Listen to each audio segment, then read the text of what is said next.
Hello everyone, I'm George from Ireland. I'm making this video to predict that Angela Rayner will be Prime Minister in only about 3 months' time. And it's terrible, it's sickening, it's so depressing.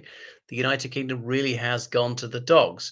But everybody knows that Starmer's living on borrowed time because of the Mandelson scandal. Any question is he going to resign before the local elections or after?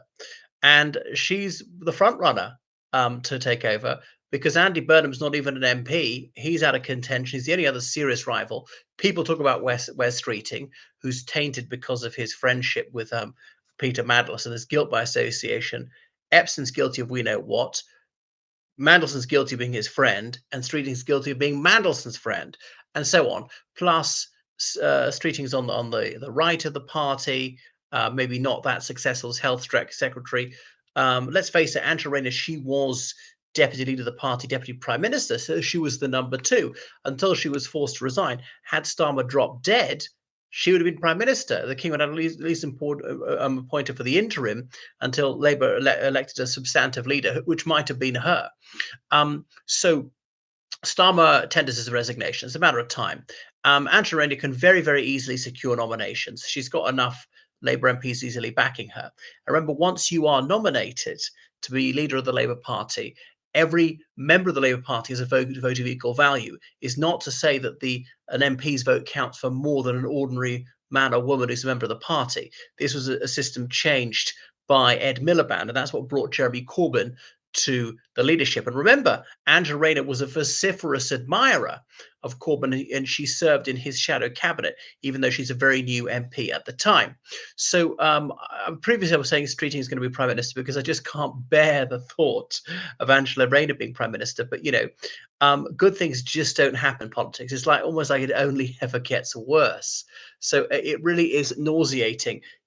Wow, her to fill the shoes of like a Winston Churchill or Gladstone or Thatcher or the Earl of Liverpool or Pitt the elder, Pitt the younger, and all these titans of politics. So an absolute ignoramus, an international disgrace, someone who can't even speak properly. And then whenever she screws up, she'll say, "Oh, but I'm working class. You're just prejudiced against me." So she's carrying such a big chip on her shoulder and so on. So she's got a sob story, and Labour has a weakness for these moist tales of childhood deprivation. And maybe some of what she's saying is true, but so no doubt to make her feel welcome with this estate dinner, the state banquet, they have to feed her dog food just to bring out back happy memories of her childhood, and so on. So well, underestimate me at your peril, as she often says. Well, I mean, I know that she's a truly a dreadful person, a liar, a tax cheat, and so on. But some people think that that's really good. So, but what would a Rayner prime ministership be like? Well, obviously she's a creature of the trade unions. That's how we're brought into the Labour Party. So they'd amend the law even more to make it almost impossible to employ people, limitless rights to go on strike, to have sick days, and to get all sorts of compensation. And people just wouldn't be able to manage workplaces because people could sue for anything as unfair dismissal or harassment or whatever. So it's just going to make business unworkable. It's going to drive unemployment even up. It's going to make the United Kingdom way less competitive. Um, so it's terrible. It'll drive us into the ground, make everything absolutely sclerotic, go back to the 1970s. So the country's going to be paralytic because of what she's going to do. So she's really going to potentiate the trades union barons, raising wages and so on. So lots of businesses are going to go bust. It'll make it more expensive to deliver any services in a restaurant, in a pub, in a hotel, anywhere that has cleaners, things like that. So expect to pay more for all your goods and services thanks to her. What else? So just throwing money at problems and so on. She's completely uneducated, so she just knows very little about the world beyond where she grew up or the sector she's worked in. She's not well traveled. She can't speak any other language to any extent. So she just doesn't have the depth that anything that would give her.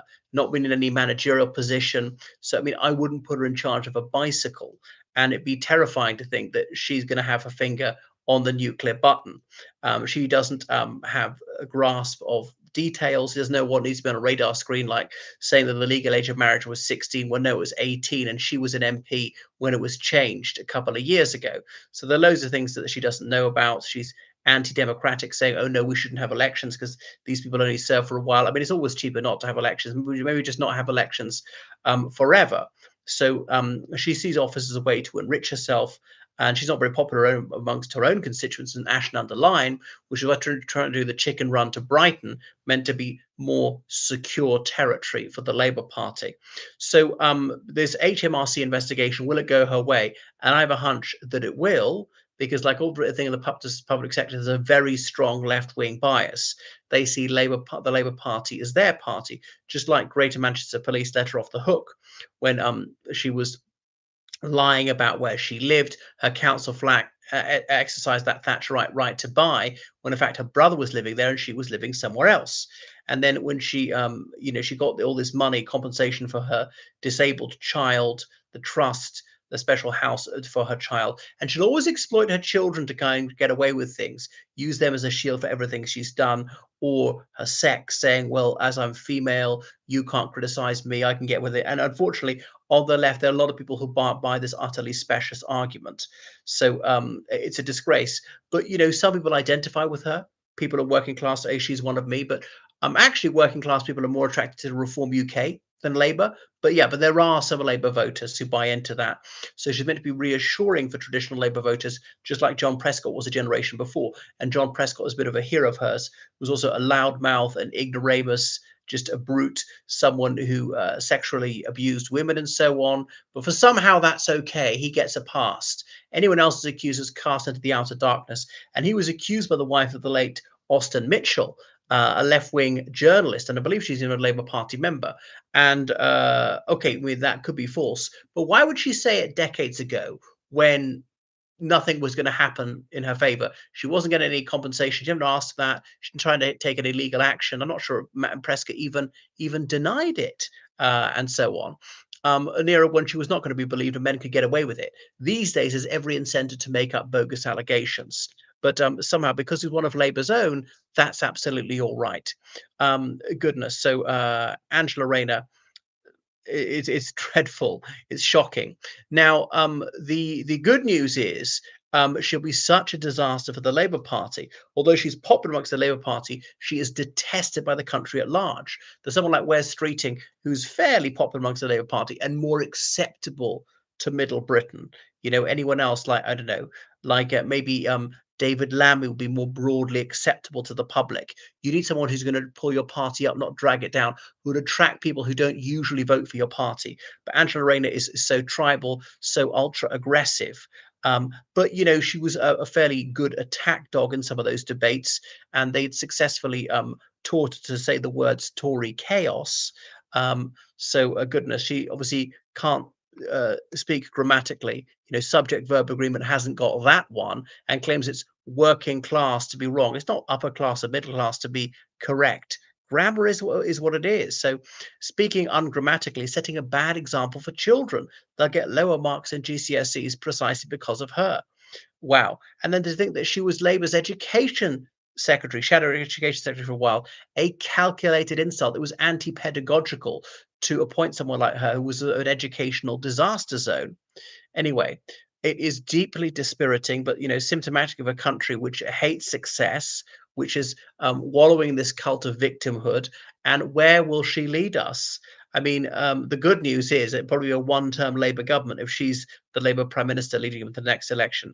But apart from that, wow, I despair.